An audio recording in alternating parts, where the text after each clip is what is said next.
Welcome to ప్రో9 TV. Rolla మండల తహసీల్దార్ గారి కార్యాలయంలో అమరజీవి పొట్టి శ్రీరాములు గారి వర్ధంతిని ఘనంగా నిర్వహించారు.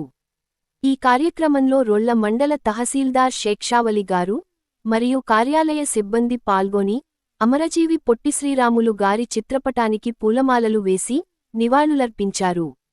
ఈ సందర్భంగా తహసీల్దార్ గారు మాట్లాడుతూ ఆంధ్ర రాష్ట్ర సాధన కోసం పొట్టిశ్రీరాములు చేసిన మహోన్నత త్యాగాలను గుర్తుచేశారు. యువత పొట్టిశ్రీరాములు గారి జీవితం నుండి ప్రేరణ పొందాలని తెలిపారు.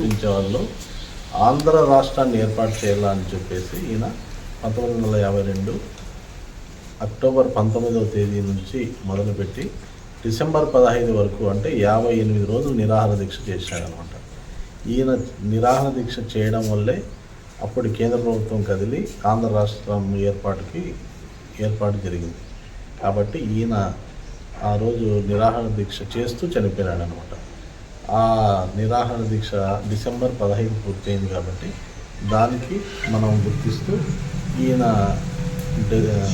ఏ రోజైతే చనిపోయినారో ఆ రోజుని స్టేట్ ఫెస్టివల్గా చేయాలని చెప్పి గవర్నమెంట్ నిర్ణయించింది. కాబట్టి మన ఆఫీస్లో ఒక 2 నిమిషాలు ఇద్దరి గురించి మాట్లాడుకొని ఈయన చేసిన త్యాగం గురించి మాట్లాడుకుంటే అది నెక్స్ట్ వచ్చే జనరేషన్ కూడా దీని గురించి చర్చిస్తుంది అనమాట. లేకుండా అట్లే ఉండిపోతే ఇట్లే ఉండిపోతుంది.